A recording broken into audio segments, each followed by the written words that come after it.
کہ آپ اپنے شرک کی وجہ سے آپ نجس ہیں، ناپاک ہیں، آپ اس کو چھو نہیں سکتے۔ تو حضرت عمر نے پھر غسل کیا، پاک صاف ہو کر آئے، اور پھر سورہ طٰہٰ کی آیات جو ہیں وہ بدلی۔ دل نرم تھا نا، تو اس وقت جب وہ آیات کی تلاوت کی گئی تو دل بدل گیا، اور پھر کہا کہ مجھے محمد صلی اللہ علیہ وسلم کے پاس لے جاؤ، اور پھر دار ارقم میں جا کے اسلام قبول کیا تھا۔ اور پھر جب حضرت عمر نے اسلام قبول کیا تھا، یہ وہ قبول اسلام تھا جس کی دعا رسول اللہ صلی اللہ علیہ وسلم پہلے ہی کر رہے تھے، کہ اللہ سبحانہ تعالیٰ حضرت حمزہ کے قبول اسلام کی دعا کی تھی، اور حضرت عمر کے قبول اسلام کی دعا کی تھی کہ ان کے قبول اسلام سے اسلام کو تقویت دے۔ اسلام کو واقعتاً تقویت تو ملی تھی حضرت عمر فاروق سے، کہاں کہاں تک دنیا کے گوشوں تک اسلام کی فتوحات کا سلسلہ پھیلا تھا۔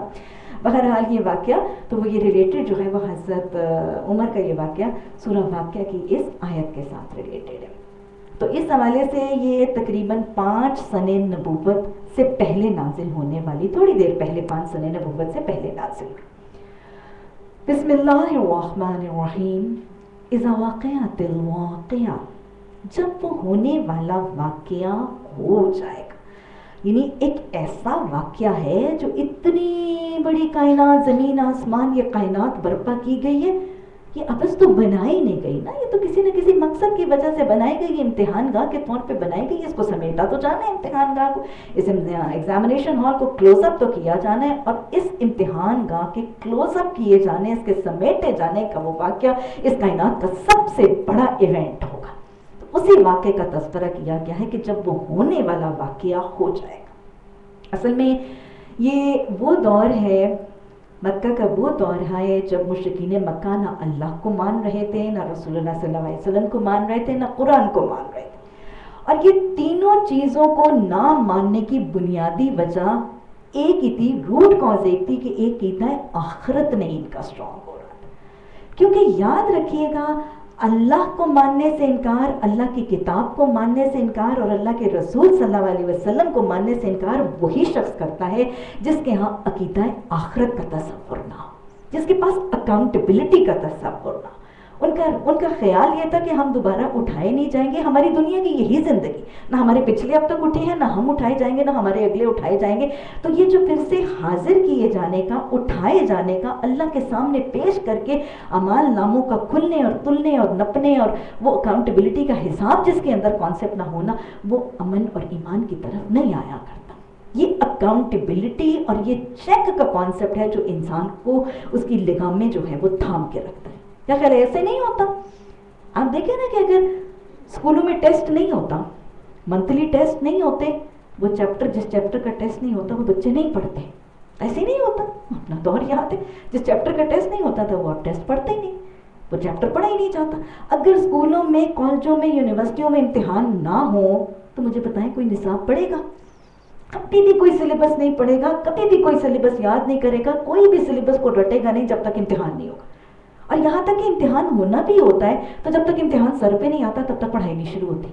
یہ جو امتحان کا خوف ہے نا، چیک، اکاؤنٹیبلٹی، پوچھے جانے اور حساب کتاب کیے جانے کا خوف ہے، یہی عمل کی طرف مائل کرتا ہے۔ مثلا آپ دیکھیں، صبح صبح ہم نے دیکھا ہوگا نا کہ سڑکوں کے اوپر بھی پولیس نہیں آئی ہوتی ہے، لائٹ پوائنٹس چلے ہوتے ہیں، ٹریفک کا کیا حال ہوتا ہے؟ آنکھ بچا کے ریڈ لائٹ میں سے گزر جاتے ہیں۔ کیوں؟ کیونکہ وہاں چیک کرنے والا کوئی نہیں، چلان کرنے والا کوئی نہیں، اکاؤنٹیبلٹی کوئی نہیں۔ جن شہروں میں، جن ملکوں میں، جن بستیوں کے اندر چوروں کو سزا نہیں ملتی، رہزنوں کو سزا نہیں ملتی، قاتل جو ہے وہ قیفر کردار تک نہیں پہنچتے، کیا خیال ہے یہ ساری چیزیں پلنے نہیں لگتی؟ یہ سزا کا تصور ہی انسان کو آپے میں رکھتا ہے اور ایک حد کے مطابق زندگی گزارنے کی طرف مائل کرتا ہے۔ اسی لیے عقیدہ آخرت اتنا اہم۔ جن دلوں کے اندر عقیدہ آخرت کا تصور نہیں جمتا اور جن دلوں کے اندر فکر آخرت کا تصور نہیں آتا، وہ نہ اللہ کو مانتے ہیں نہ اللہ کی مانتے ہیں۔ رسول اللہ صلی اللہ علیہ وسلم کو ماننے کے بعد ان کی ماننے کا معاملہ صرف تب ہوگا جب عقیدہ آخرت مضبوط ہوگا۔ قرآن کو برحق ماننے کے بعد قرآن کی تعلیمات پر عمل صرف اور صرف تب ہوگا جب فکر آخرت کا تصور موجود ہوگا۔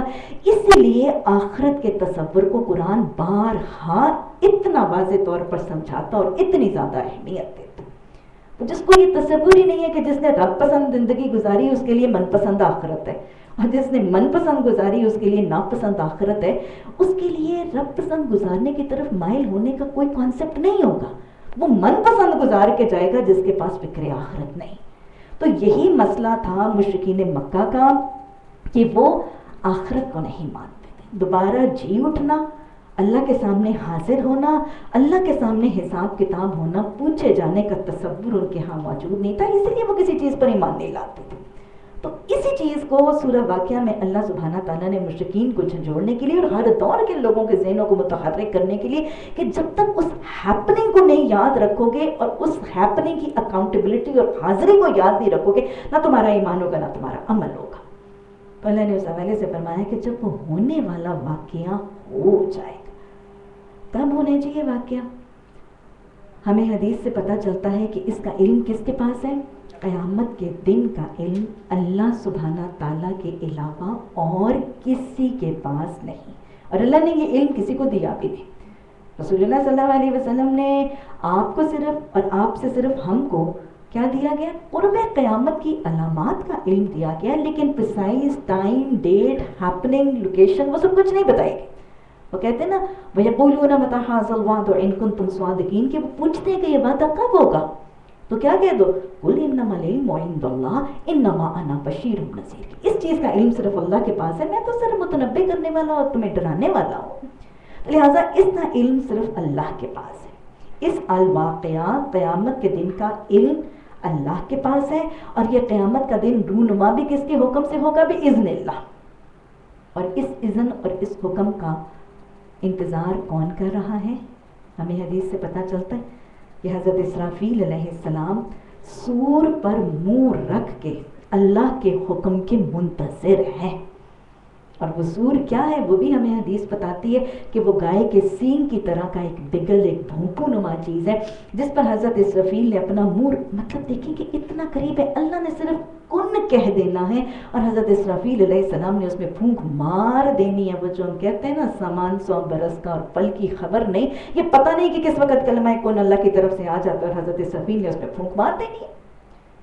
اور کیفیت بھی اتنی ڈیٹیل سے بتائی گئی نا کہ حضرت اسرافیل علیہ السلام اس پر اپنا منہ رکھے پھونک مارنے کے لیے اللہ کے حکم کے منتظر ہیں. اور جب وہ پھونک ماریں گے تو کیا ہوگا؟ حضرت جبریل امین ان کے سیدھی ہاتھ اور حضرت میکائیل جو ہیں وہ ان کے الٹی ہاتھ کھڑے میں ہوں گے.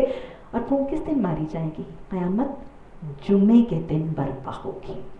قیامت جمعے کے دن برپا ہوگی. یہاں تک ہمیں حدیث میں بتایا گیا کہ رسول اللہ صلی اللہ علیہ وسلم نے فرمایا کہ ہر جمعے کے دن جب قیامت نہیں آتی تو زمین آسمان کی ساری مخلوق اور فرشتے اللہ سبحانہ تعالیٰ کا شکر ادا کرتے ہیں. اتنا بڑا واقعہ، اتنا بڑا سانحہ. تو یہ جب سانحہ اتنا ہیبت ناک اور اتنا پریشان کن سانحہ جب رونما نہیں ہوتا، یہ انسان ہی ہے کہ ایک جمعے سے اگلا جمعہ پھر چھٹی مل جاتی ہے اور ہم پھر ویسے ہی اپنے رویوں میں منڈلاتے رہتے ہیں اور ڈوبے رہتے ہیں. لیکن زمین آسمان کی ساری مخلوق اور فرشتے اللہ سبحانہ تعالیٰ کا شکر کرتے ہیں کہ آج قیامت برپا نہیں. اور بصور میں جب پھونک ماری جائے گی تو ابھی آگے وہ سارا نظارہ بتایا جائے گا کہ یہ ساری ساری زمین آسمان جو ہے وہ لپیٹ دی جائے گی اور ختم کر دی جائے گی. یوم تبدل الارض غیر الارض کی زمین کے علاوہ کچھ اور ہی نظارہ جو ہے وہ برپا کر دیا جائے گا. پہلے سور کے بعد کیا ہوگا؟ ساری زمین ختم ہو جائے گی، سب کچھ ختم ہو جائے گی، سب کچھ ملیا میٹ ہو جائے گا. اور ہمیں حدیث سے پتہ چلتا ہے کہ اللہ سبحانہ تعالیٰ اس زمین کو اپنے ہاتھ میں لے کے گیند کی طرح گھمائیں گے. اللہ سبحانہ تعالیٰ وَإِذَا وَقِعَتِ الْوَاقِعَةُ کے بعد کیا ہوگا کہ اللہ سبحانہ تعالیٰ جب سب کچھ نیست و نابود ہو جائے گا تو اللہ سبحانہ تعالیٰ اس زمین کو اپنے ہاتھ میں لے کے گیند کی طرح گھمائیں گے. اور اللہ سبحانہ تعالیٰ کیا اعلان کریں گے، کیا سوال کریں گے؟ اپنی اصلاح بڑی ضروری ہے. اللہ سبحانہ تعالیٰ کا اس دن جب کوئی آواز نہیں ہوگی، کوئی سرسراہٹ نہیں ہوگی، صرف اللہ سبحانہ تعالیٰ کی آواز ہوگی. پہلا سوال ہوگا أَيْنَ الْمُتَكَبِّرُونَ. اکبر تو میں تھا، کبریائی تو میری شان تھی، بڑائی تو میرا طریقہ اور میری صفت تھی، تو تکبر کرنے والے کا ہے. أَيْنَ الْمُتَكَبِّرُونَ. بے نمازیوں کا سوال نہیں ہوگا اور کسی کا سوال نہیں ہوگا. پہلا سوال جو اللہ جس کی کبریائی شان ہے وہ اس دن پہلا سوال یہ کریں گے، وہ جو دنیا میں تکبر کرتے تھے وہ کہاں؟ بڑا گھمنڈ کرتے تھے تم، بڑا گھمنڈ کرتے تھے تم، اپنے آپ کو اپنے گھروں کی مالکنے سمجھتی تھی، تمہیں اپنے گھروں پر گھمنڈ ہی پڑا. کسی کو اپنے حسن پر گھمنڈ تھا، کسی کو اپنے علم پر گھمنڈ تھا، کسی کو اپنے لباس پر گھمنڈ تھا، کسی کو اپنی تعلیم اور اپنے پروفیشنل ترقی پر گھمنڈ تھا. جو جس شعبے میں جس سطح پر گھمنڈ کرتا ہے، تکبر کرتا ہے، وہ اپنا محاسبہ کر لے. پہلا سوال یہ ہوگا آج کہاں ہے تکبر کرنے؟ أَيْنَ الْمُتَكَبِّرُونَ. اور دوسرا سوال کیا ہوگا؟ آئین الجبارون، وہ جبر کرنے والے کا، وہ جبر کرنے والے، ظلم کرنے والے، کوئی بچوں پہ کر رہا ہے، کوئی رشتہ داروں پہ کر رہا ہے، کوئی جانوروں پہ کر رہا ہے، کوئی پرندوں پہ کر رہا ہے، کوئی اپنے گھر کے ماتحتوں ملازموں کے اوپر ظلم کے بار ڈھا رہا ہے، اور جبر کرنے والے کہاں ہیں؟ وہ تکبر کرنے والوں کا سوال ہوگا اور جبر کرنے والوں کا سوال ہوگا. اور یاد رکھیے گا یہ دونوں چیزیں انٹریکیٹلی ریلیٹڈ ہیں. جس کے اندر تکبر آتا ہے وہی جبر کرتا ہے، اور جبر کرنے والا متکبر ہوتا ہے تو وہ جبر کرتا ہے. تو لہٰذا ان دو رویوں سے اپنے معاملات میں جبر، ظلم اور زیادتی کا بھی محاسبہ کر لیجئے، اور اپنے رویوں اور اپنے طریقوں میں تکبر کا بھی محاسبہ کر لیجئے. یہ پہلا سوال اللہ سبحانہ تعالیٰ اس قیامت کے دن جو سوال پوچھیں گے، آج کہاں ہیں متکبرین؟ ایسا نہیں آ رہے مجھے تکبر کرنے والے، آؤ ذرا آج تو میرے سامنے کھڑے ہو کے دیکھو. اب پھر اللہ سبحانہ تعالیٰ اگلا سوال پوچھیں گے، لا من الملک، بتاؤ آج بادشاہی کس کی ہے؟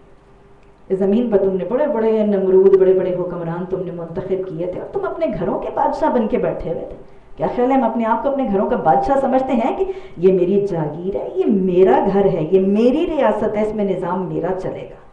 کیا خیال ہے اپنے گھروں کو، اپنے آپ کو اپنے گھروں کی مالکنے، اپنے آپ کو گھروں کی رانیاں سمجھتی ہیں نا؟ میرا سسٹم چلے گا، بہو آئے گی تب بھی میرا سسٹم چلے گا، جو آتا ہے میرا سسٹم چلے گا، میں اس گھر کی رانی ہوں. لا من الملک، آج بادشاہی کس کی ہے؟ آج حکومت کس کی ہے؟ پھر اللہ سبحانہ تعالیٰ کوئی جواب نہیں آئے گا. بڑے بڑے متکبر، بڑے بڑے جبار، بڑے بڑے اپنے آپ کو مالک کی درجے پہ سمجھنے، میں تمہاری مالک ہوں، تم میری ملازمہ ہو. لا من الملک، وہ جو آتا ہے نا کہ مار رہے تھے حضرت عبداللہ، وہ اپنے ملازم کو مار رہے تھے تو پیچھے سے اللہ کے رسول صلی اللہ علیہ وسلم کی آواز آئی تھی. کیا فرمایا تھا؟ آج جتنا قدرت اور اختیار تجھے اس پر ہے، اس سے زیادہ تیرے رب کو تجھ پر ہے. لا من الملک، بتاؤ آج بادشاہی کس کی ہے؟ ان تینوں چیزوں کے حوالے سے اپنا محاسبہ کر لیجیے. اور پھر اللہ سبحانہ تعالیٰ پھر خود ہی جواب دیں گے، للہ الواحد القہار، آج تو بادشاہی، آج تو کبریائی، آج تو سارے کا سارا کچھ اللہ ہی کے لیے. اور پھر اس کے بعد وہ دوسرے سور کا پھونکا جانا، ونفخ فی الصور فإذا هم من الأجداث إلى ربهم ينسلون قالوا يا ويلنا من بعثنا من مرقدنا هذا ما وعد الرحمن. تو لوگ قبروں میں سے اٹھائے جائیں گے. تو اللہ نے اسی کا تذکرہ کیا کہ جب وہ ہونے والا واقعہ پیش آ جائے گا تو اس کے آج تو تم انکار کرتے ہو، مشرکین مکہ بھی انکار کرتے ہیں، دنیا میں بھی بہت سے لوگ انکار، وہ کوئی نہیں، قیامت آئے گی تو دیکھی جائے گی. یہ کیا رویہ ہے مجھے بتائیں؟ اچھا بڑی دیر پڑی ہوئی ہے، کس کو پتا کس کی کتنی دیر پڑی. اور ویسے بھی موت کے لیے کیا کہتے ہیں؟ جس کی موت آ گئی اس کی تو قیامت آ گئی نا. جس کی موت آ گئی، موت کو کیا کہتے ہیں؟ موت کو کہتے ہیں قیامت صغریٰ.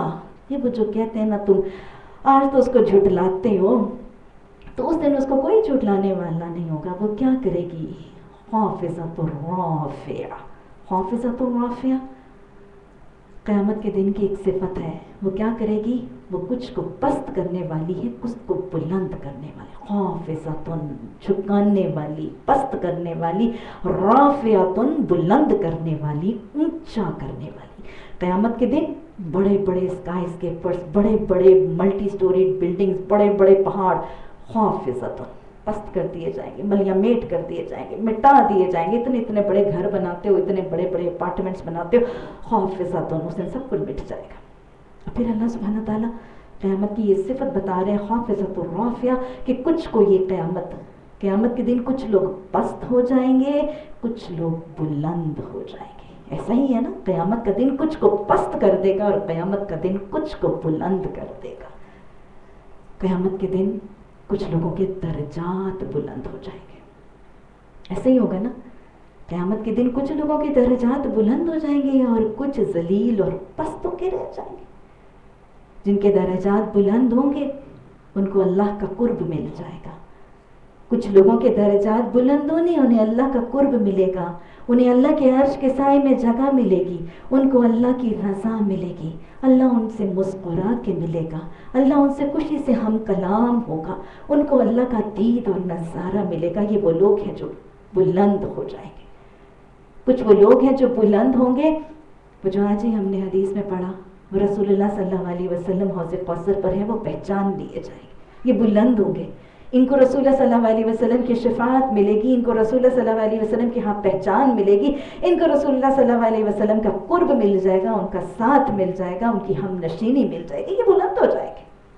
اور پھر کچھ ایسے ہیں جن کو وجہ سے قرآن میں آتا ہے نا وَالْقُرْآنُ حُجَّةً لَكَ أَوْ عَلَيْكَ، کچھ کو اللہ بلند کر دے گا، کچھ رسول اللہ صلی اللہ علیہ وسلم کے قریب ہو جائیں گے، یہی ہے نا جو بلند ہونے والے، کچھ کو قرآن بلند کر دے گا۔ حدیث میں آتا ہے قرآن کچھ لوگوں کو اٹھا لے گا اور کچھ لوگوں کو پست کر دے گا، یہی ہے خافضۃ الرافعہ۔ قرآن کچھ لوگوں کے حق میں گواہی دے گا، قرآن کچھ لوگوں کے حق میں گواہی دے گا، جیسے وہ آتا ہے نا کہ قیامت کے دن روزہ اور قرآن دونوں لوگوں کے حق میں گواہی دیں گے۔ قرآن کیا کہے گا؟ میں نے اس کو سونے سے روکے رکھا۔ روزہ کیا کہے گا؟ میں نے اس کو کھانے پینے سے روکے رکھا۔ قرآن کچھ لوگوں کو بلند کر دے گا، ان کی سفارش کرے گا، ان کا جھگڑا کرے گا، ان کی سفارشیں اور ان کی شفاعتیں قبول ہوں گی۔ حدیث میں آتا ہے کہ قرآن سے بڑھ کر شافی کوئی نہیں ہے، اور قرآن ایسا شافی ہے کہ جس کی شفاعت قیامت کے دن رد نہیں ہوگی۔ تو کچھ لوگوں کو قرآن ہی بلند کر دے گا، اور وہ بڑی پیاری حدیث ہے، مجھے بہت ہی پیارا لگتا ہے۔ اللہ سبحانہ تعالیٰ ہمیں اس پیمانے پر پورا اترنے والا بنا دے، اپنے حوالے سے بھی، اپنی اولادوں کے حوالے سے بھی، قرآن ہی کے تعلق کے حوالے سے وہ حدیث کے الفاظ آتے ہیں۔ آپ صلی اللہ علیہ وسلم نے فرمایا کہ قیامت کے دن وہ والدین جن کی اولادوں نے قرآن پڑھا ہوگا، وہ والدین جن کی اولادوں نے قرآن پڑھا ہوگا اور اس پر عمل کیا ہوگا، ان والدین کو قیامت کے دن ایک ایسا تاج پہنایا جائے گا۔ یہی رافعہ ہے، قرآن کچھ کو بلند کر رہا ہے۔ وہ والدین جن کی اولادوں نے قرآن پڑھا ہوگا اور اس پر عمل کیا ہوگا، ان کو قیامت کے دن ایک ایسا تاج پہنایا جائے گا جس کی روشنی اتنی ہوگی کہ اگر سورج تمہارے گھروں کے آنگنوں میں بھی اتر آئے تو اس سے زیادہ روشن ہوگا۔ اور پھر آپ نے فرمایا دیکھو جب والدین کا حال یہ ہے تو سوچو صاحب قرآن کا حال کیا ہوگا۔ جب والدین کا حال، قرآن کے عامل اور قرآن کے عالم کے والدین کی عزت اور ان کی بلندی اور ان کی رفعتوں کا انداز یہ ہے، تو بتاؤ کہ صاحب قرآن کا اپنا حال کیا ہوگا۔ اللہ ہمیں صاحب قرآن بنا دے، اللہ ہمیں عالم قرآن بنا دے، اللہ ہمیں عامل قرآن بنا دے، اللہ سبحانہ تعالیٰ ہماری اولادوں کو حامل قرآن بنا دے۔ یا ارحم الراحمین، ہمیں اپنے والدین کے لیے اور ہماری اولادوں کو ہمارے لیے قیامت کے دن بلندی اور عزت اور رفعت کا باعث بنا دے۔ تو لہٰذا کچھ کو بلند کر دیا جائے گا، وہ اللہ کے قریب، اللہ کی رضا، اللہ کی خوشنودی کے، اللہ کے عرش کے قریب ہوں گے۔ کچھ رسول اللہ صلی اللہ علیہ وسلم کے ہاں قریب ہوں گے، کچھ کو قرآن اٹھائے گا، لیکن والقرآن حجۃ علیک بھی ہوگا۔ کچھ کے خلاف بھی قرآن حجت دے گا، کچھ کے خلاف بھی قرآن گواہی دے گا۔ جو اللہ نے قرآن میں فرمایا نا کہ یہ شکوہ ہوگا کہ انہوں نے کیا کیا تھا، وَاتَّخَذُوا الْقُرْآنَ مَحْجُورًا، یہ لوگ یہ تو ایسے تھے کہ انہوں نے قرآن کو ترک کیا ہوا بنا دیا تھا، اس کو انہوں نے مِن وَرَاءِ ظُهُورِهِمْ، انہوں نے اپنی پیٹھوں سے پیچھے پھینک دیا تھا۔ کچھ لوگوں کے حق میں قرآن یہ بھی گواہی دے گا، میں ان کے طاقوں میں تھا، میں ان کے گھروں میں تھا، ہاں کچھ موسموں میں مجھے تھام لیتے تھے، مجھے نکال لیتے تھے، جھاڑ پھونک کے اپنے غموں کے وقتوں میں مجھے نکال کے محفلیں برپا کر لیتے تھے، ہاں ایک مہینہ بھی آتا تھا اس میں مجھے تھام لیتے تھے، اٹھا کے پھرتے تھے، پڑھ کے پھرتے تھے، راتوں کو مجھے سنتے تھے، لیکن اس کے بعد اسے بند کر کے طاقوں میں سجا دیتے تھے۔ کچھ کے خلاف بھی قرآن گواہی دے گا۔ اللہ ہمیں تعلق بالقرآن میں استقامت عطا فرما دے، اللہ ہمیں اس قرآن کے ساتھ مستقل مزاجی کے ساتھ اور ہمیشگی کے ساتھ جڑنے والا خوش نصیب بنا دے۔ اور پھر قرآن کچھ لوگوں کے خلاف یہ بھی تو گواہی دے گا نا، جیسے وہ حدیث میں الفاظ آتے ہیں کہ قیامت سے پہلے کچھ لوگ ایسے ہوں گے کہ قرآن کو مزے لے کر پڑھیں گے، لطف بیان کے لیے، سرور کے لیے۔ فلاں قرآن پڑھاتا ہے، بڑا سرور آتا ہے، بڑا لطف آتا ہے، ہم جھومتے ہیں، ہم روتے ہیں، بڑی سرور ہے اس قرآن کی محفل میں۔ کچھ لوگ قرآن کو صرف مزے لے کر پڑھیں گے، لیکن حال یہ ہوگا کہ حلق سے نیچے کچھ نہیں اترے گا۔ ایسے لوگوں کے خلاف بھی قرآن گواہی دے گا، کچھ کو قرآن بلند کرے گا، کچھ کو قرآن پست کر دے گا۔ پھر یہ جو قیامت کے دن کی صفت ہے نا، خافضۃ الرافعہ، کہ کچھ چیزوں کو وہ بلند کرنے والا ہے، کچھ کو یہ جھکانے والی ہے، قیامت کے دن کچھ لوگوں کی نگاہیں بھی جھکی ہوں گی اور کچھ لوگوں کی نگاہیں اونچی ہوں گے نا کچھ لوگ. قرآن اس چیز کی تفسیر کرتا ہے کہ کچھ لوگوں کی نگاہیں کیسی ہوں گی, کچھ لوگوں کی نگاہیں اوپر اٹھی ہوں گی. قرآن بڑا خوبصورت نظارہ بتاتا ہے. کچھ لوگ اپنی نگاہیں اوپر اٹھائے ہوں گے, ان کے چہرے تر و تازہ ہوں گے, وہ خوشی سے اپنے رب سے وہ لے رہے ہوں گے جو رب ان کا دے رہا ہوگا, اور وہ اپنے رب کے دید سے اپنی آنکھیں ٹھنڈی کر رہے ہوں گے. یہ کون سے لوگ ہیں؟ سعیھا راضیہ. ان کی جو سعی, ان کی جو کوششیں, ان کی جو سرگرمیاں انہوں نے زندگی میں کی تھی نا, وہ اللہ کو پسند آ گئی. کون سے چہرے, کون سی آنکھیں اٹھی ہوں گی؟ وہ اٹھی ہوں گی, وہ خوش ہوں گی, چہرے سرسبز و شاداب ہوں گے, وہ خوشی خوشی اپنے رب کو دیکھ بھی رہے ہوں گے, رب سے اس کی نعمتیں لے بھی رہے ہوں گے. یہ وہ نگاہیں اٹھانے والے لوگ ہوں گے جو قیامت کے دن اللہ سبحانہ تعالیٰ کے حضور حاضر ہو کر بھی راضی ہوں گے, اس کو دیکھ کر بھی راضی ہوں گے. یہ وہ ہوں گے جن کی کوشش, زندگی کی سعی, جن کی ایفرٹس اللہ کو پسند آ جائیں گی. اسی لیے تو دعا مانگتے ہیں, اللہ عمل کیسا دے؟ عمل متقبل. اللہ صرف عمل نہ دے دینا, اللہ ایسا عمل دے جس کو تو راضی بھی ہو جائے, جس کو تو قبول بھی کر لے, جس سے تو دیکھ کے مجھے مسکرا کے مل بھی لے. اب بھی کچھ نگاہیں پست ہوں گی. یہ دن وہ ہے جو نگاہوں کو اٹھانے والا اور نگاہوں کو پست کرنے والا دل ہوگا. کچھ نگاہیں پست ہوں گی, جھکی ہوئی ہوں گی نگاہیں. ہاں جی, کون سی نگاہیں جھک جائیں گی؟ کن کی نگاہیں جھک جائیں گی؟ کچھ کی تو نگاہیں خوف کے مارے جھک جائیں گی نا. کچھ نگاہیں قیامت کے دن, حشر کے دن, کچھ لوگوں کی نگاہیں خوف کی وجہ سے جھکی ہوں گی, کیونکہ ہمیں قیامت کے دن پتہ چلتا ہے کہ وہ جہنم جو ہے نا, اس کو میدان حشر کے بالکل قریب لایا جائے گا, اور وہ میدان حشر میں وہ جہنم چنگھاڑ رہی ہوگی, جہنمیوں کا نام لے لے کر پکار رہی ہوگی. تو کوئی بہت ہیبت ناک نظارہ ہوتا ہے, اس کو دیکھنے پہ دل کرتا ہے. وہ ایک دفعہ دیکھنے کے بعد انسان نہیں, میں نے نہیں دیکھنا, مجھے بہت ڈر لگتا ہے. تو کچھ لوگوں کی نگاہیں اس دن خوف سے جھکی ہوں گی, اور اکثریت کی کیوں جھکی ہوں گی؟ پشیمانی سے, شرمندگی سے, ندامت سے, ذلت سے, مایوسی سے. مایوس لوگ ہی ہیں نا جو کہتے ہیں لو كنا نسمع او نعقل ما كنا اصحاب السعیر. کاش ہم نے سن لیا ہوتا. یہ مایوسی سے جھکی آنکھیں جھکی ہوئی اور کہہ رہی اللہ ہم نے سن لیا ہوتا, ہائے ہم نے عقل ہی کر لی ہوتی, ما كنا اصحاب السعیر, پھر آج ہم جلنے والوں میں سے نہ ہوتے. ندامت سے, پریشانی سے, ذلت سے, شرمندگی سے کچھ لوگوں کی جھکی ہوئی ہوگی, اور کچھ کی تو ایسی ذلت سے آنکھیں جھکی ہوئی ہوں گی کہ وہ کسی کو فیس نہیں کر رہے ہوں گے.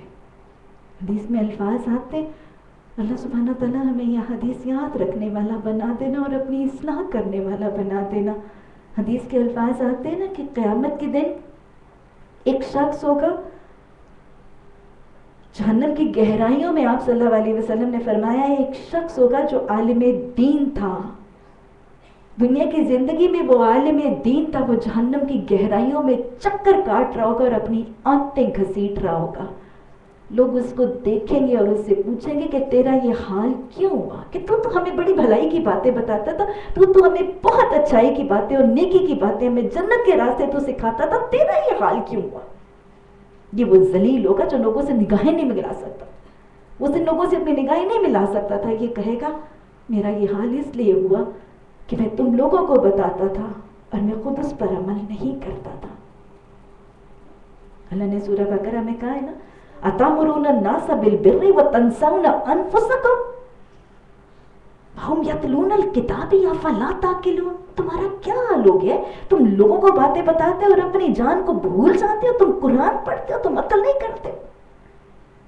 ایسے لوگ ہوں گے جو پتہ نہیں کتنی نیکی کی باتیں کرتے ہوں گے, کتنا اپنی نیکی کا اشتہار دیتے ہوں گے, کتنی اپنی قرآن کلاس کی حاضریوں کا اعلان دیتے ہوں گے, لیکن حال ہی ہوگا کہ صرف اعلان ہی اعلان تھا, عمل میں کچھ بھی نہیں تھا. اتنی دنیا کی شہرت کے بعد وہ اپنی نگاہیں کسی سے ملا نہیں چکیں گی, ان کی نگاہیں اس دن جھکی ہوگی. اللہم لا تجعلنا منہم. اللہ علم بھی دے اور اللہ اس علم پر اخلاص سے عمل کی توفیق عطا فرما دے, اور اللہ ان اعمال کو قبول کر لینا. اللہ سبحانہ تعالیٰ ان لوگوں کے لیے جن کی نگاہیں جھکی ہیں نا, ان کا بتاتے ہیں ان کا حال کیا تھا, یہ کیوں تھا, عاملۃ ناصبہ. یہ عمل کر کر کے تھک کے آئے ہوں گے, لیکن آج پھر بھی ان کی نگاہیں جھکی ہوں گی. عاملۃ ناصبہ, تھک کے کر کے آئے ہوں گے عمل, لیکن پھر بھی آج نگاہیں جھکی ہوں گی. ساری زندگی کام کر کر کے آئے ہیں، صبح سے شام تک تھکتے، یہاں تو پتہ نہیں دنیا کی دوڑ میں تھک کے آئے ہیں، تو اس دن تھکے ہوئے ہوں گے اور پھر اس دن ذلیل ہو کے آئیں گے کہ ہائے پتہ نہیں میں تو کیا کر کے آئی۔ عاملۃ ناصبہ، یہ وہ الفاظ ہیں جو مجھے بہت زیادہ ڈراتے ہیں۔ صبح سے شام تک وہ کام کرتے، اتنی زندگی میں مشقتیں مزدوریاں کر کے آئے ہوں گے، لیکن اس دن ذلت سے آنکھ نہیں اٹھا سکے۔ اور یہاں پہ عاملۃ ناصبہ وہ لوگ ہوں گے جو ایسے ایسے کام کر کے آئے ہوں گے، نمازیں پڑھی ہوں گی، بے وضو پڑھی ہوں گی، نمازیں قبول ہی نہیں ہوئی ہوں گی، نمازیں پڑھی ہوں گی سنت کے طریقے کے مطابق نہیں ہوں گی، قبول ہی نہیں ہوئی ہوں گی، زکاتیں دی ہوں گی، صدقات دیے ہوں گے، لیکن ریا کے لیے دیے ہوں گے، کرنے کے بعد دکھاوا کر دیا ہوگا، کرنے کے بعد دکھ دے دیے ہوں گے، اتنی مشقتیں کی ہوں گی، لیکن وہ ساری کی ساری مشقتیں ضائع ہو گئی ہوں گی۔ عاملۃ ناصبہ، عمل کر کر کے تھکے تھے، لیکن وہ عمل جو ہے وہ ضائع ہو جائے گا۔ وہ یہ نا جو حدیث میں آتا ہے، آپ صلی اللہ علیہ وسلم نے سوال کیا کہ تمہیں معلوم ہے کہ امت کا مسکین کون سا شخص ہوگا؟ یہی ہے وہ عاملۃ ناصبہ، تھک تھک کے کام کر کر کے آئے گا۔ نصبن کا مطلب ہے تھکاوٹ والا، اور عاملہ کا مطلب عمل، ساری زندگی کام کرتا رہے، نمازیں پڑھتا رہے، روزے رکھتا رہے، صدقات دیتا رہے، قرآن کی کلاسوں میں جاتا آتا پڑھتا پڑھاتا رہے، لیکن عاملۃ ناصبہ سارا کچھ کر کر کے آ جائے۔ امت کا مسکین کون ہوگا؟ آپ صلی اللہ علیہ وسلم نے فرمایا کہ امت کا مسکین وہ شخص ہوگا جو ڈھیر سی نیکیاں لے کر آئے گا، اس نے نمازیں پڑھی ہوں گی، روزے رکھے ہوں گے، زکاتیں دی ہوں گی، ڈھیر سی نیکیاں لے کر آئے گا، لیکن اس عاملۃ ناصبۃ، اس بدبخت کا حال یہ ہوگا کہ اس نے کسی کا حق مارا ہوگا، کسی کے ساتھ زیادتی کی ہوگی، کسی کی غیبت کی ہوگی، کسی کی حق تلفی کی ہوگی، کسی کی آبرو زنی کی ہوگی۔ یہ عاملۃ ناصبہ کیسا ہوگا؟ اس کی ساری نیکیاں لے کے اس کے مظلوموں کے پلڑوں میں ڈال دی جائیں گی، اس کی نیکیاں ختم ہوگی تو مظلوموں کے گناہ اس کے پلڑے میں ڈال دیے جائیں، ساری زندگی نیکیاں کرتا رہے، تھک تھک کے نیکیاں کرتا رہے، لیکن اب اس کے پلڑے میں کچھ بھی نہیں رہے گا، اس کی نگاہیں اس دن جھکی ہوں گی۔ کب ہوگا جی؟ زمین اس وقت ایک ہی بار ہلا دی جائے گی، پہاڑ ریزہ ریزہ کر دیے جائیں گے، پراگندہ غبار بن کے رہ جائیں گے۔ تم لوگ دنیا میں تو سب رلے ملے ہو نا، محفلوں میں جاتے ہو سب کھچڑی پکی ہوئی، گھروں میں سب ایک جیسے ملے جلے ہیں، بیچ میں ہی منافق ہیں، بیچ میں ہی عبادت گزار بھی ہیں، بیچ میں متکبر بھی ہیں، بیچ میں عاجز بھی ہیں، سب کچھ ملا جلا ہے۔ ایسے نہیں دنیا میں کچھ پتہ چلتا، اور پتہ چلانے کی ضرورت بھی نہیں ہے، اپنا اپنا پتہ چلایا کرے، کسی پر کوئی لیبل ٹائٹل نہ لگایا کرے۔ دنیا میں تم ملے ہوئے ہو، قیامت کے دن، حشر کے دن کیا ہوگا؟ قرآن میں کیا آتا ہے؟ وَامْتَازُوا الْيَوْمَ، یہاں پکڑے مکسڈ ہو۔ قیامت کے دن نہیں، قیامت کے دن کھچڑی نہیں پکے گی، قیامت کے دن تم مکس نہیں رہو گے۔ وَامْتَازُوا الْيَوْمَ أَيُّهَا الْمُجْرِمُونَ، مجرموں چھٹ کے الگ ہو جاؤ، الگ کر دیے جائیں گے، ان کو اکٹھا کیا جائے گا۔ تو اس دن تم 3 گروہوں میں ہو جاؤ گے۔ جی 3 گروہ کون سے؟ دائیں بازو والے، سو دائیں بازو والوں کی خوش نصیبی کا کیا کہنا، بائیں بازو والے تو بائیں بازو والوں کی بد نصیبی کا کیا کہنا، آگے والے تو پھر آگے والے ہی ہیں، وہی تو مقرب لوگ ہیں۔ 3 کیٹیگریز، دائیں بازو والے، اصحاب المیمنہ، میمنہ کا روٹ ورڈ ہے یمین سے، یمین کہتے ہیں سیدھے ہاتھ کو یا دائیں ہاتھ کو۔ 2 روٹ ورڈز آتے ہیں میمنہ کے، ایک یمن، یمن کا مطلب عربی زبان میں یمن کا مطلب ہے نیک فال۔ اصحاب المیمنہ وہ ہوں گے جو خوش بخت ہوں گے، خوش قسمت ہوں گے، اچھی قسمت والے، خوش بخت، نیک قسمت والے، نیک بخت۔ اور اگر اصحاب المیمنہ کا روٹ ورڈ یمین لیں تو اس کا مطلب ہے دایاں ہاتھ۔ عربوں کے اندر دایاں ہاتھ یا سیدھا ہاتھ جو ہے وہ قوت، عزت اور احترام کی علامت ہوتی ہے۔ عربوں کا یہ طریقہ ہے کہ وہ سیدھے ہاتھ کو قوت، ویسے بھی دیکھیں کہ ہمارا رائٹ ہینڈ ہمارے لیفٹ ہینڈ سے زیادہ مضبوط ہے نا، تو عربوں کے اندر سیدھا ہاتھ قوت کی علامت ہے، عزت کی علامت ہے، احترام کی علامت ہے۔ ایک محفل میں جس کو انہوں نے عزت دینی ہوتی ہے نا، اس کو اپنے سیدھے ہاتھ کی طرف بٹھاتے تھے، اور جس کے ساتھ سیدھے ہاتھ کے ساتھ اشارہ کرتے تھے اس کو گویا عزت دے رہے ہیں، احترام دے رہے ہیں۔ تو اصحاب المیمنہ پھر اس حوالے سے کون ہے؟ مطلب کیا ہوگا؟ وہ لوگ جو نیک بخت ہیں، جو خوش قسمت ہیں، جن کا انجام بہت اچھا ہوگا، یا وہ لوگ جو قابل عزت ہیں، قابل احترام ہیں، یا جن کے درجات بلند ہوں گے۔ دوسرے بائیں بازو والے، بائیں بازو والے یا الٹے ہاتھ والے، ان کے لیے الفاظ ہیں اصحاب المشأمہ۔ شوم کہتے ہیں الٹے ہاتھ کو، بدفعلی کو۔ تو اصحاب المشأمہ وہ لوگ ہیں جو بدقسمت ہیں، بدقسمت ہیں، بری قسمت ہے، بدبخت لوگ ہیں، اور یا وہ الٹے ہاتھ کو وہ علامت بناتے ہیں ذلت کی، کمزوری کی۔ ہمارے اردو کا بھی تو محاورہ ہے، یہ تو میرے دائیں ہاتھ کا کھیل ہے نا؟ تو دائیں ہاتھ کو ہم بھی کمزوری کی علامت سمجھتے ہیں۔ تو عربوں کے ہاں پھر اصحاب المشأمہ کا مطلب ہے، اصحاب المشأمہ وہ ہوں گے جو حقیر ہوں گے، جو ذلیل ہوں گے، جن کا درجہ کم ہوگا، جن کی طاقت نہیں ہوگی، کمزور ابتر قسم کے لوگ، یہ اصحاب المشأمہ ہے۔ والسابقون السابقون، اور تیسری کیٹیگری ایک دائیں ہاتھ والے ہیں، ایک بائیں ہاتھ والے ہیں، اور پھر تیسری کیٹیگری سبقت لے جانے والے، آگے بڑھ جانے والے۔ والسابقون السابقون اولئک المقربون، یہی مقرب ہے۔ تو گویا قیامت کے دن مقرب لوگ پھر کون سے ہوں گے؟ ہاں جی، قیامت کے دن مقرب لوگ کون سے ہوں گے؟ دیکھیں آپ کو خود ہی آیت بتا رہی، والسابقون السابقون، جو سبقت لے جانے والے، آگے نکل جانے والے، سبقت لے جانے والے، رہنمائی کرنے والے، قیادت کرنے والے، لیڈ کرنے والے، سب سے آگے نکل جانے والے، یہ ہیں جن کو قرب مل جائے گا اللہ کا، اللہ کے رسول صلی اللہ علیہ وسلم کا، اور جنت کا۔ مقربون بننا چاہتے ہیں تو پھر کون سی صفت اپنانی ہے؟ سابقون بننا ضروری ہے۔ جو قرآن کہتا ہے فاستبقوا الخیرات، بھلائیوں میں آگے نکل جاؤ، سبقت لے جانا ضروری ہے، رہنما بن جانا ضروری ہے، آگے نکل جانا ضروری ہے، سابقون بن کے مقربون بننے کے لیے۔ اور سابقون وہی ہوتا ہے نا، انا اول المسلمون، میں سب سے پہلے مسلمان بنوں گا۔ سابقون وہ بھی ہوتے ہیں جو سب سے پہلے فرسٹ نمبر پر کرنے والے۔ دنیاوی معاملات میں تو انسان کا یہی دل ہوتا ہے نا کہ ہر کام میں میں فرسٹ ود ایوری تھنگ ہو جاؤں، ہوتا ہے کہ نہیں؟ یہ پرنٹ پہلے میں نے پہنا تھا، ہے نا؟ میں نے کہانی سنائی تھی نا اس دفعہ، پرنٹ پہلے پہننے والے کی مقابلہ، پرنٹ پہلے میں نے پہننا ہے، وہ دوسری نے پہن لیا تو کیا کیا گیا، ہے نا؟ خواہش ہوتی نہیں یہ کپڑا پہلے میں پہنوں گی، میرے بعد کوئی پہنے گا، اور اگر مجھ سے پہلے کوئی پہن لیا تو پھر میں پہنوں گی نہیں۔ صحیح، کپڑا پہلے میں نے پہنا، یہ رائے پہلے میں نے دی تھی، یہ خبر پہلے میں نے ہی تو بتائی تھی، اس نے میرے بعد بتائی تھی۔ To be the first with everything، ہمارا دنیا میں ہر چیز پہ دل ہوتا ہے۔ یہ ریسیپی میری تھی، اس نے مجھ سے سیکھی تھی، کسی نے دیورانی کی نہیں، گھر میں پہلے میں لائی تھی۔ ہر چیز میں ہماری یہ خواہش ہوتی ہے کہ میں فرسٹ ود ایوری تھنگ بن جاؤں، لیکن دین کے معاملے اور اللہ اور قرآن کی اطاعت میں اولا مسلمین ہونا بڑا خوفناک ہے۔ میں قرآن پڑھ کے سیکھنے کے بعد میں اپنی برادری میں سب سے پہلے میں یہ کام، سارے میرے اوپر پل پڑے، میں سب سے پہلے اکیلی کیسے کر لوں حجاب، میں کیسے اکیلی کر لوں، میری فیملی میں کوئی نہیں کرتا، میری کوئی سہیلی کوئی کزن نہیں کرتی، یہ سنت کی شادی بیاہ کا طریقہ نہیں، میں نہیں، کوئی اور 2-3 ساتھی سپورٹرز بن جائیں گے۔ ہوتا ہے کہ نہیں یہ رویہ؟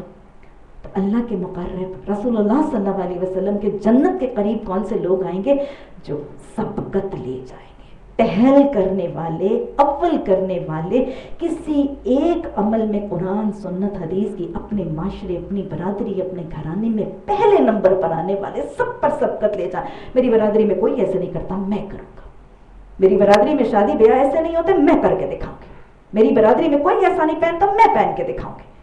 میری برادری میں غمی کے یہ طریقے نہیں ہیں، میں رائج کر کے دکھاؤں گی۔ یہ ہے والسابقون، یہ ہے سبقت لے جانے کا طریقہ جو اللہ سبحانہ تعالیٰ کو بہت زیادہ پسند ہے، اور یہ وہی اعلان ہے انا اول المسلمون، میں سب سے پہلے مسلم۔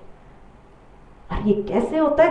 وَلَا يَخَافُونَ لَوْمَةَ لَائِمٍ، میں اس چکر میں کسی ملامت کرنے والے کی ملامت کی فکر ہی نہیں کرتی، میں فَاسْتَبِقُوا الْخَيْرَاتِ کرنا چاہتی ہوں، میں باقی سے آگے گزرنا چاہتی ہوں۔ بتائیں جب بارش برستی ہے تو سب سے زیادہ اچھا رزلٹ کون سا بارش کا قطرہ پیدا کرتا ہے؟ بارش کا سب سے پہلا قطرہ یا کچھ پہلے قطرے کبھی ضائع ہوئے ہیں؟ کتنی جلدی پانی زمین میں وہ پہلے قطروں، جب پہلے کچھ بوندیں آسمان سے برستی ہیں تو کیا تاثر ہوتا ہے، ایک دم سے کبھی پہلا قطرہ بارش کا کبھی ضائع ہوا ہے؟ مجھے بتائیں کبھی آپ نے بارش کا پہلا قطرہ ضائع ہوتے ہوئے دیکھا ہے؟ نہیں، ضرور ہی جذب ہوتا ہے اور سب کو پتہ چل جاتا ہے بارش آنے والی ہے، پتہ چلتا ہے نا۔ بلکہ وہ جو پہلے قطرے ہیں وہ جب زمین پر برستے ہیں تو پھر وہ پہلے قطرے کیا کیا کرتے ہیں؟ پورے ماحول میں خوشبو کے بعد کی بارش کی وجہ سے آتی ہے، یا پہلے قطرے ماحول کو معطر کرتے ہیں؟ اپنے اپنے گھروں میں، اپنے آنگنوں میں، اپنی برادریوں میں یہ بارش کے پہلے قطرے بن جائیے۔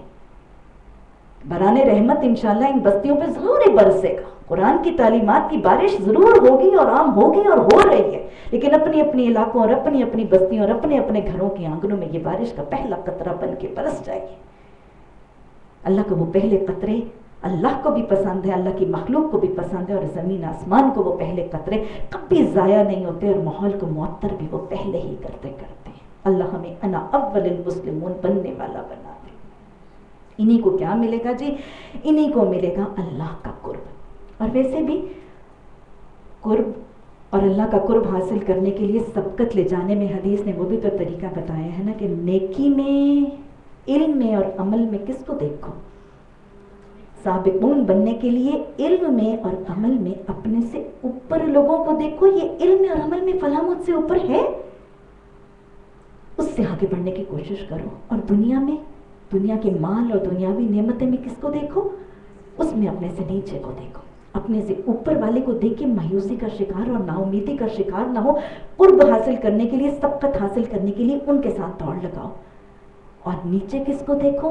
مال میں، دنیاوی نعمتوں میں اپنے سے نیچے کو دیکھو۔ دیکھ کر تکبر نہیں کرو، شکر کرو، عاجزی کرو، انکسار کرو، اور فاستبقوا الخیرات میں ان کو بھی اپنے ساتھ، اپنی اس دنیاوی دوڑ میں ساتھ شامل کرو۔ اچھا جی، یہ لوگ جو سبقت لے جائیں گے یہ کہاں بنیں گے؟ اولئک المقربون، یہ مقرب ہو جائیں گے۔ کس کے قریب ہو جائیں گے؟ اللہ کے قریب، اللہ کے رسول صلی اللہ علیہ وسلم کے قریب، اور جنت کے قریب۔ یہی ہے نا مقربون۔ انہی تین چیزوں کا قرب چاہتے ہیں کہ کوئی اور بھی ہے؟ جہنم سے دوری، جنت کا قرب۔ وہ جو مسنون دعا ہے قرب علیہا، ہمیں اس جنت کے قریب کرتے ہیں۔ قرب، مقربون اللہ کے قریب ہوں گے، اللہ کے رسول صلی اللہ علیہ وسلم کے قریب ہوں گے، اور جنت کے قریب ہوں گے۔ قرب الہی، قرب رسول، قرب جنہ، ایک تو مل گیا فاستبقوا الخیرات سے۔ قرب الہی کے اور دوسرے طریقے کیا ہیں؟ اللہ کا قرب کیسے ملتا ہے؟ مقربون بننا چاہتے ہیں، اس گروہ میں شامل ہونا چاہتے ہیں، قرب الہی کیسے ملتا ہے؟ حدیثیں دہرا لیجیے۔ اللہ کا قرب، چار نسخے، تین نسخے میں آج آپ کو بتاؤں گی۔ اللہ کے قرب کے تین نسخے کیا ہیں؟ حدیث کا حوالہ، قرآن کہتا ہے قل ہاتوا برہانکم ان کنتم صادقین، اپنی دلیل لایا کرو، میں دلیل بتاؤں گی کہ اللہ کے قرب کا باعث سب سے پہلی بات، حدیث کے الفاظ، آپ صلی اللہ علیہ وسلم نے فرمایا میرا بندہ مجھ سے سب سے زیادہ قریب اس وقت ہوتا ہے جب اس کے لب میرے ذکر میں ہلتے ہیں۔ مقربون بننا چاہتے ہیں تو ذکر الہی میں اپنے لبوں کو، اپنی زبانوں کو جنبش کثرت سے دینا شروع کر دیجئے، مقرب بن جائیں گے۔ ذکر الہی میں کثرت سے لبوں کو اور ہونٹوں کو اور اپنی زبانوں کو جنبش دینا قرب الہی کا باعث۔ ذکر الہی کیا ہے جی؟ تسبیحات، اللہ کی حمد و ثنا، رسول اللہ صلی اللہ علیہ وسلم کی مسنون دعائیں، آداب زندگی کی دعائیں، یہ سب بھری نہیں ہے نا ذکر الہی سے۔ اور ذکر الہی کیا ہے جو قرب الہی دے گا؟ ذکر الہی اللہ نے قرآن میں فرمایا وَأَقِمِ الصَّلَاةِ لِلذِّكْرِ، میرا ذکر کرنا چاہتے ہو تو نماز قائم کرو۔ تو ذکر الہی کی اور افضل ترین شکل اللہ کی نماز کا قیام، نمازوں کی کثرت اللہ کا قرب دیتا ہے۔ بہترین ذکر کی شکل نماز۔ اور پھر ذکر الہی کی شکل، ذکر اور کیا ہے؟ اللہ نے قرآن میں خود فرمایا اِنَّا نَحْنُ نَزَّلْنَا الذِّكْرَ، نازل کس کو کیا؟ اللہ، قرآن کو۔ تو لہٰذا ذکر، اور کون سا ذکر ہے؟ قرآن کی تلاوت، قرآن کا پڑھنا، قرآن کا سننا، قرآن کا سیکھنا، قرآن کا سکھانا۔ یہ کون سے لوگ ہوتے ہیں کیا خیال ہے یہ قرب رسول اور قرب الہی کا باعث بنتے ہیں؟ حدیث کون سی ہے؟ خیرکم من تعلم القرآن وعلمہ، تم میں سے سب سے بہترین کون سے لوگ بن جائیں، سب کا کون سے لوگ لے جائیں؟ اللہ کا قرب کس کو مل جائے گا؟ جو قرآن کو سیکھتا اور سکھاتا ہے، قرآن کو کثرت سے پڑھنا، پڑھانا، سیکھنا، سکھانا، اس کی اشاعت، اس کی نفاذ، اس کی تبلیغ، اس کی حفاظت کے کاموں کے ساتھ مستقل مزاجی سے جڑ جانا اللہ کے قرب کا باعث بنے گا، کیونکہ یہ قرآن ذکر الہی کی شکل ہے۔ مقربون بننا چاہتے ہیں، اللہ کا قرب پانا چاہتے ہیں، پہلا طریقہ ذکر الہی۔ ذکر الہی کا طریقہ تسبیحات، مسنون دعائیں، آداب زندگی کی دعائیں، نماز کا قیام، کثرت سے نمازیں، اور پھر قرآن کے ساتھ تعلق اور قرآن کی تلاوت اور تعلیم کے ساتھ ذکر کی محفلوں کے ساتھ تعلق، یہ رب کا قرب دے گا۔ رب کے قرب کا دوسرا طریقہ، حدیث سے حوالہ، رسول اللہ صلی اللہ علیہ وسلم کی حدیث کے الفاظ ہے کہ اللہ سبحانہ تعالیٰ فرماتے ہیں میں اپنے بندے کے قریب ترین اس وقت ہوتا ہوں جب وہ سجدے میں ہوتا ہے۔ مقربون بننے کے لیے پھر دوسری چیز سجدوں کی کثرت۔ سجدوں کی کثرت اللہ کا قرب دینے والا عمل۔ وہ سجدے شکرانے کے سجدے ہیں، وہ عاجزی کے شکرانے سجدے ہیں، وہ حاجت کے نوافل کے سجدے ہیں، نمازوں کے سجدے ہیں، تہجد کے سجدے ہیں، مستغفرین بالاسحار کے سجدے ہیں۔ یہ سجدوں کی کثرت مقربون بنا دے گی اللہ سبحانہ تعالیٰ کی۔ اور وہ سجدہ جس میں ذکر بھی زیادہ ہوا، وہ سجدہ کیا بنا دے گا؟ کیا خیال ہے؟ وہ سجدہ جس میں ذکر الہی اور اللہ کی تسبیحات مسنون ہوئیں، اس میں کیا ہوگا؟ اسی حوالے سے آج میں آپ کو وہ مسنون دعائیں جو سجدے کی ہیں وہ بھی دہرانا چاہتی ہوں۔ آپ کے پاس فولڈرز موجود ہیں، ذرا کھول لیجیے۔ سجدے کی مسنون دعائیں، رسول اللہ صلی اللہ علیہ وسلم کی احادیث مبارکہ سے ہمیں، میں یہ بات کئی دفعہ آپ لوگوں کو بتاتی ہوں کہ ہمیں بچپن میں جب نماز سکھائی گئی تھی تو ہمیں بیسک ایک پریلیمنری سی بیس لائن نماز سکھا دی گئی تھی۔ اور کیوں سکھائی دی گئی تھی؟ یہ بیس لائن ہے، اب اس کو ایکسپینڈ کرتے رہنا۔ ہم اسی ہی پر جم گئے، ایسا ہی نہیں تھا؟ سورہ فاتحہ سکھائی گئی، اس کے بعد سورہ اخلاص، دیٹ واز دا منیمم، وہ تو نرسری تھی۔ مجھے بتائیں میرا بچہ جب نرسری میں جا کے ABC سیکھتا ہے تو کیا وہ اس نرسری پہ رہ جاتا ہے؟ بڑھتا بڑھتا بڑھتا گریجویشن، میڈیسن، انجینئرنگ، پتہ نہیں کیا کیا کچھ کرتا ہے۔ نماز ہمیں جو نرسری کی سکھا دی گئی ہم وہیں رک جاتے ہیں، ایسے نہیں ہوتا۔ قیام میں سورہ فاتحہ اور سورہ اخلاص سکھا دی گئی، رکوع میں سبحان ربی العظیم سکھا دی گئی، سجدے میں سبحان ربی الاعلیٰ سکھا دی گئی، تشہد میں دعا ربنا آتنا اور ربی جعلنی مقیم الصلاۃ کی یہ دعائیں سکھا دی گئیں۔ اس کے بعد اس کو امپروو کیوں نہیں کیا گیا؟ Was this all؟ کیا ہم اپنے دنیاوی معاملات میں صرف وہیں پر رک جاتے ہیں جہاں تک ہمیں بیسک تعلیمات اور بیسک بات سکھائی جاتی ہے؟ دنیا کے کسی شعبے میں میرا اور آپ کا یہ طریقہ ہے؟ گھر ایک دفعہ بن جاتا ہے، جتنا سجتا ہے اس کو وہیں چھوڑ دیتے ہیں۔ دنیا کے کسی معاملے میں ہم یہ طریقہ اختیار نہیں کرتے، پھر نماز کے معاملے میں یہ طریقہ کیوں؟ اپنی نماز کے حسن، اس کے طول، اس کے خشوع، اس کے کلمات، اس کی تسبیحات میں اضافہ کرنا ہے۔ اور رسول اللہ صلی اللہ علیہ وسلم نے ہمیں رکوع کے لیے بھی، سجود کے لیے بھی صرف سبحان ربی الاعلیٰ کی دعا نہیں سکھائی، اس کے علاوہ بھی دعائیں سکھائی۔ اگر مقربون بننا چاہتے ہیں تو سجدوں کی بھی کثرت کرنی ہے، اور سجدوں میں مسنون تسبیحات کی بھی کثرت کرنی ہے۔ ان کو بدل بدل کے پڑھا کریں، ایک ہی سجدے میں متفرق بھی پڑھا کریں اور ایک ہی سجدے میں کثرت سے بھی پڑھا کریں۔ اور یہ ہم نے تو بیسکلی وہ بیر منیمم ہے 3 دفعہ کا پڑھنا، کم از کم۔ اور زندگی کے شعبوں میں احسان نہیں کر سکتے تو کم از کم 5 دفعہ تو پڑھ لیجئے، فرائض سے کچھ تو بڑھ کے کر لیجئے۔ میرا رب کیا مجھے صرف میری ضرورتیں دیتا ہے کہ میں تسبیح جب سجدے میں کرتی ہوں تو میں صرف فرض تسبیح 3 دفعہ کر کے ٹھک سے اٹھ جاؤں؟ کہیں تو احسان بھی مجھے اور آپ کو اپنانا ہے۔ اس احسان کا آغاز اپنے سجدوں سے کر لیجئے۔ بڑی خوبصورت دعائیں ہیں، سبحان ربی الاعلیٰ، سبحانک اللہم و بحمدک اللہم اغفر لی، اللہ کی تسبیح کر کے سجدے میں بخشش مانگ لی ہے۔ یہ قرب الہی کا وقت ہے، دعاؤں کی قبولیت کا وقت ہے، اس وقت مانگ لیجیے اللہ سے بخشش۔ سب دیکھ کے پڑھ لیجیے، سبحانک اللہم و بحمدک اللہم اغفر لی۔ کسی ایک سجدے میں صرف 5 دفعہ یہ کہہ لیا کریں اور محسوس ہو کے کہہ لیا کر لیں، انشاءاللہ اللہ وہ دعا جو غافل دل سے نہیں ہوگی وہ انشاءاللہ سجدے کی حالت کی وہ دعا ضرور قبول کرے گا. سبوح قدوس رب الملائکۃ والروح، کتنی خوبصورت تسبیحات ہیں. سبحان ذی الجبروت والملکوت والعظمت والکبریاء، بڑی خوبصورت تسبیح. اور پھر یہ جو 5 نمبر کی دعائیں تو بہت ہی پیاری جامع استغفار کے لیے دعا. اللہم اغفر لی ذنبی کلہ، اللہ کیا کر میرے سارے گناہ بخش دے.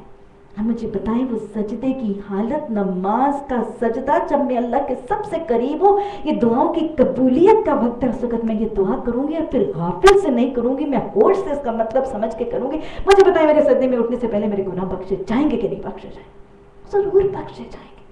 رسول اللہ صلی اللہ علیہ وسلم نے تو ہمیں اتنی پیاری دعائیں سکھا دی، اپنے آپ کو ان سے محروم نہ رکھے.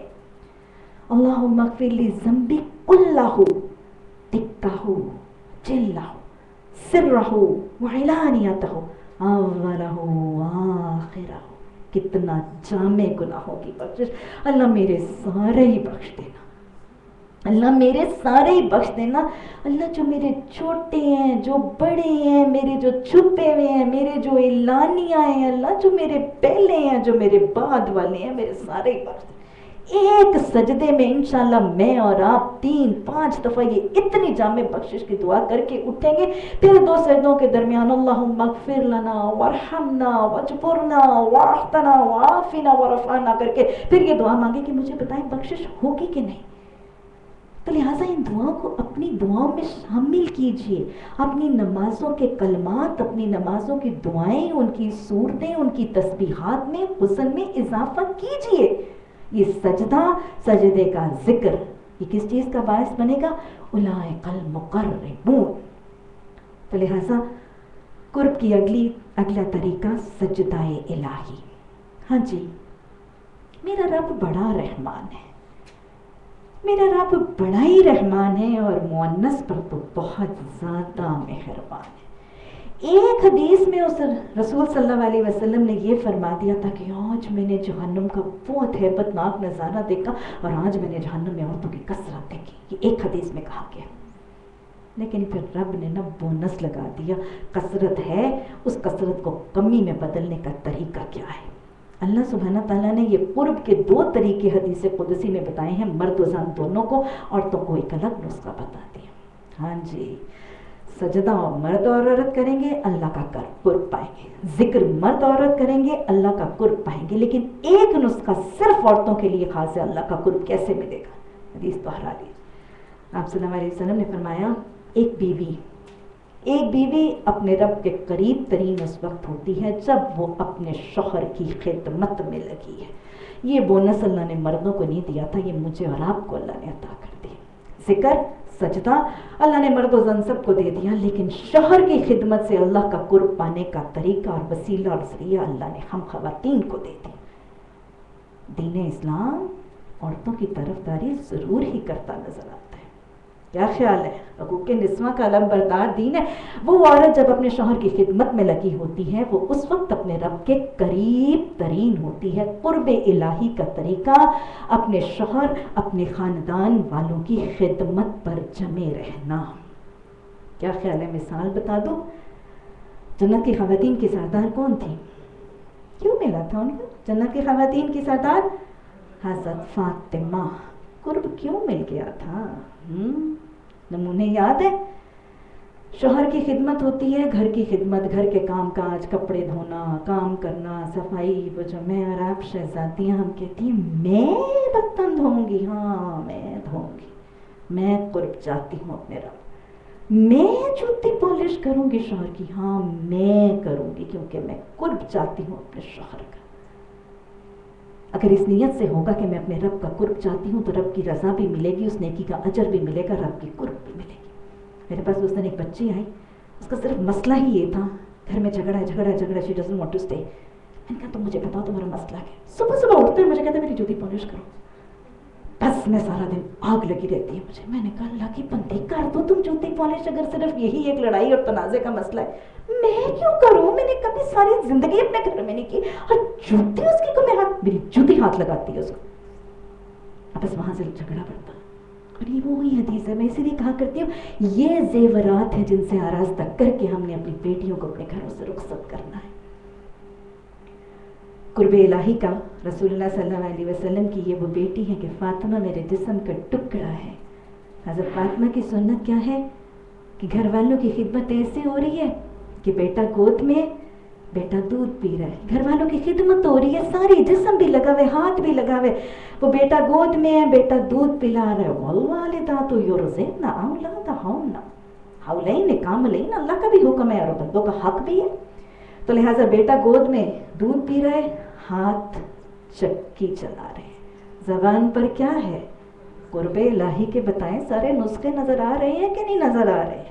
اور یہ ایک آدھ موقع پر نہیں تھے، یہ ایک آدھ موقع پر نہیں تھے کہ کبھی دودھ پلایا گیا اور کبھی چکی پیسی گئی، یہ روٹین تھی، اور اتنی روٹین تھی فاطمہ تو زہرا کی جنت کی خواتین کی سردار تھی کہ ہاتھوں پر آبلے پڑ جاتے ہیں، سینے کے اوپر گٹھے پڑ جاتے ہیں، بالوں کے اوپر گرد و غبار اور دھواں جو ہے وہ اٹا رہتا ہے۔ ایسے اتنی جنت کی خواتین کی سردار اور قرب الہی ملا تھا۔ اور پھر یہ تھکی ماندی آبلوں سے گٹھوں سے لدی ہوئی فاطمہ تو زہرا کو حضرت علی نے تجویز دی تھی، تیری تھکاوٹ مجھ سے دیکھی نہیں جاتی جتنی تو میری خدمت کرتی ہے اللہ کے قرب کے لیے، یہ تیرا جو حال ہے یہ مجھ سے دیکھا نہیں جاتا، کچھ لونڈیاں آئی ہیں جا کے باپ سے مانگ لے۔ شرماتی لجھاتی وہ فاطمہ میرے جسم کا ٹکڑا جاتی ہے، بول نہیں سکتی، پھر شوہر کی اطاعت کے لیے کہتی ہے کہ علی نے مجھے کہا ہے کہ میں آپ سے لونڈی کا مطالبہ کروں۔ باپ نے کیا کہا تھا؟ باپ نے کیا کہا تھا؟ رحمت للعالمین رسول اللہ صلی اللہ علیہ وسلم اپنی بیوی اپنی بیٹی کے لیے کیا چاہ رہے کہ میری بیٹی کو جنت میں میرا اور میرے رب کا قرب مل جائے۔ کیا کہا تھا؟ لونڈی لے جا، یہ لونڈی تو تجھے تیرے شوہر کی خدمت سے دور کر دے گی، تجھے تیرے رب کی قرب سے دور کر دے گی، تجھے جنت سے دور کر دے گی۔ میں تجھے جنت سے دوری کے نسخہ بتا ہی نہیں سکتا۔ والد نے کیا کر دیا تھا اپنی اس بڑے دل کے ٹکڑے کو؟ کیا کیا تھا؟ فاطمہ یہ لونڈیاں تو میں اصحاب صفہ کی خدمت پر معمور کر چکا ہوں، فاطمہ اس کے بدلے میں تجھے وہ تسبیح نہ بتا دوں کہ اگر تو پڑھے گی تو تیرے دن بھر کی تھکاوٹ کے لیے کافی ہو جائے گی؟ وہ تسبیح ہے فاطمہ جس کی انگلیاں بلائی جائیں گی اور پوچھی جائیں گی اور گواہی دی جائیں گی۔ یہ نسخہ بتا دیا تھا باپ نے، وہ باپ جس نے جہیز میں وہ مشکیزہ بھی دیا تھا، وہ باپ جس نے وہ چکی بھی دی تھی، جا خدمت کر اللہ کا قرب پا، اور پھر تجویز بھی دے دی تھی کہ یہی مرد تیرے لیے بہترین ہے۔ حضرت محمد صلی اللہ علیہ وسلم نے اپنی اس بڑی پیاری بیٹی جن کو جنت کی خواتین کا سردار بنا دیا گیا تھا، ان کو تجویز ذکر الہی کی تھی، گھر والوں کی خدمت کی تھی، اللہ کی تلاوت اور قرآن کی آیات کی تلاوت کی تھی، اس لیے تو جنت کی خواتین کی سردار بنائی گئی تھی۔ تو قرب الہی پھر کیسے ملتا ہے جی؟ 3 نسخے: ذکر الہی کی کثرت، سجدوں کی کثرت، شوہر کی اور گھر والوں کی اطاعت اور خدمت۔ قرب رسول صلی اللہ علیہ وسلم مقربون بننا چاہتے ہیں نا، مقربون میں قرب رسول صلی اللہ علیہ وسلم کیسے ملتا ہے؟ حدیث دہرائیں، آپ صلی اللہ علیہ وسلم نے فرمایا مجھے تم میں سے سب سے زیادہ عزیز اور نشست میں مجھ سے سب سے زیادہ قریب المقربون ہوں گے نا، نشست میں مجھ سے سب سے زیادہ قریب وہ شخص ہے بتائیں جس کے اخلاق اچھے ہیں۔ اولئک المقربون، پھر کون ہے؟ جن کے اخلاق اچھے ہیں، جن کے اخلاق میں حسن ہے، جو اخلاق حسنہ سے اپنے آپ کو متصف کیے ہوئے۔ اور مجھے تم سے سب سے زیادہ ناپسند اور نشست میں مجھ سے سب سے زیادہ دور وہ شخص ہے جس کے اخلاق برے ہیں۔ اور پھر رسول اللہ صلی اللہ علیہ وسلم کا قرب کیسے ملے گا؟ وہ واقعہ اس دن بھی شاید میں نے آپ لوگوں کو سنایا تھا، حضرت ربیعہ بن کعب کا وضو کرواتے تھے نا رسول اللہ صلی اللہ علیہ وسلم کو فجر کی نماز کا، تو پھر ایک دن آپ صلی اللہ علیہ وسلم نے بہت ہی خوش ہو کے حضرت ربیعہ رضی اللہ تعالیٰ عنہ سے سوال کیا تھا، ربیعہ مانگو کیا مانگتے ہو؟ کیا مانگا تھا؟ یا رسول اللہ صلی اللہ علیہ وسلم میرے لیے یہ دعا کریں کہ جنت میں مجھے آپ کا قرب مل جائے۔ آپ نے کیا کہا تھا ربیعہ؟ سجدوں کی کثرت سے میری مدد کرو، سجدوں کی کثرت سے میری مدد کرو۔ تو قرب رسول صلی اللہ علیہ وسلم پانے کے لیے بھی سجدوں کی کثرت، نماز جنت کی بھی کنجی ہے، اور نماز قرب الہی اور قرب رسول صلی اللہ علیہ وسلم کی بھی کنجی ہے۔ اور سجدہ کیا ہے؟ سردار تکبر کی نفی ہے، عاجزی کا اپنانا ہے، یہ بھی تو قرب الہی اور قرب رسول صلی اللہ علیہ وسلم کا باعث ہے۔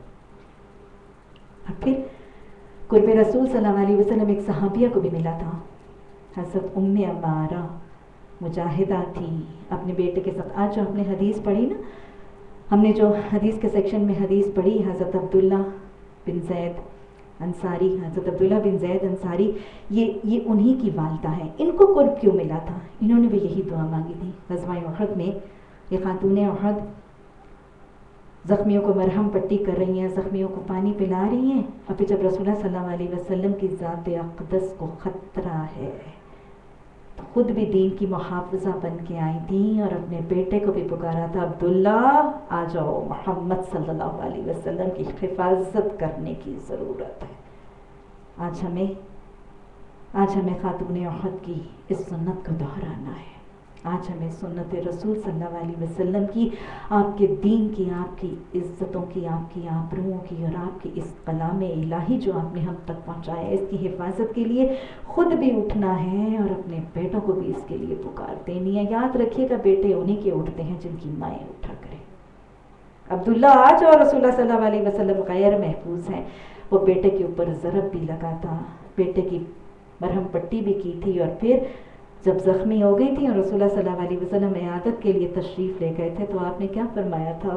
ہمارا مانگو، کیا مانگتی ہو؟ کیا کہا تھا؟ یا رسول اللہ صلی اللہ علیہ وسلم، میرے لیے دعا کیجئے کہ میں اور میرے اہل خانہ ہم آپ کے ہمسائیگی ہمیں مل جائے۔ آپ نے دعا فرمائی تھی اور آپ نے فرمایا تھا، اب مجھے کسی چیز کی فکر نہیں۔ تو قرب رسول صلی اللہ علیہ وسلم کا باعث جہاد، حفاظت دین، اشاعت دین، رسول اللہ صلی اللہ علیہ وسلم کی سیرت، سنت کی سربلندی کی کوششیں اور دین کی حفاظت کی کوششیں بھی رسول اللہ صلی اللہ علیہ وسلم کے قرب کا باعث بنتی۔ جنت کا قرب کیسے ملے گا؟ مقربون جنت کا قرب کیسے پاتے ہیں؟ جنت کے قرب کے لیے وہ حدیث بڑی پیاری ہے۔ اللہ کے رسول صلی اللہ علیہ وسلم نے 3 صحابہ کرام کے حوالے سے فرمایا، جنت 3 لوگوں کی منتظر ہے۔ سبحان اللہ، اور ہمیں شاید ان کا نام ہی نہیں پتا۔ آپ نے فرمایا جنت 3 لوگوں کی منتظر ہے۔ یہ کون ہے؟ حضرت علی، حضرت یاسر اور حضرت سلمان فارسی۔ ان 3 کی جنت منتظر ہے۔ تو جنت کس کی منتظر ہے؟ جنت کا قرب علیہا کس کو ملے گا؟ حضرت علی کیوں ملا؟ علی علم کا دروازہ ہے، علی علم کا دروازہ ہے۔ علی کون ہے؟ اسد اللہ، شیر خدا، مجاہد ہیں، بہادر ہیں، نڈر ہیں، دلیر ہیں، بڑی دلیری کے ساتھ اسلام کی سربلندی اور اسلام کی حفاظت اور ارشاد کے لیے کام کرتے ہیں۔ یہ قرب جنت کا باعث ہے۔ دین کا علم، قرآن و حدیث کا علم، دین کی سربلندی کی کوششیں بہادری اور دلیری کے ساتھ، یہ جنت میں قرب کا باعث بنے گا۔ حضرت یاسر، ان کے لیے جنت کیوں منتظر؟ کیا ہوتا تھا؟ صبر، دین کی تکلیفیں، دین کی خاطر مشکلات، اذیتیں، تکلیفوں پر صبر، اور اتنا صبر کہ جب مارے جاتے تھے، پیٹے جاتے تھے، کبھی شوہر کے آگے بیوی کو، کبھی بیوی کے آگے شوہر کو، کبھی بیٹے کے آگے بوڑھے ماں باپ کو، پوری فیملی کو ایک دوسرے کے سامنے پرسیکیوٹ اور ٹارچر کیا جاتا تھا۔ یاد رکھیے گا، اپنا ٹارچر بھی بہت بڑا ٹارچر ہوتا ہے، لیکن اپنے پیاروں کو اپنی آنکھوں کے سامنے پرسیکیوٹ اور ٹارچر ہوتے ہوئے دیکھنا، وہ اس سے زیادہ بڑی اذیت، ہر طریقے سے اذیت دیا گیا تھا یہ خاندان۔ آپ صلی اللہ علیہ وسلم حضرت یاسر کے قریب سے ایک دفعہ جب گزرے تھے تو آپ نے فرمایا تھا، یاسر صبر کرو، جنت تمہاری منتظر ہے۔ اللہ کے راستے میں، اللہ کی اطاعت کے راستے میں بڑی سے بڑی مالی، جانی، جسمانی، روحانی تکلیفوں کو برداشت کرنے والوں کو جنت کا قرب ملنے والا ہے۔ اور پھر حضرت سلمان فارسی، ان کے لیے بھی جنت منتظر ہے۔ حدیث کے حوالے سے حدیث کے الفاظ آتے ہیں، آپ صلی اللہ علیہ وسلم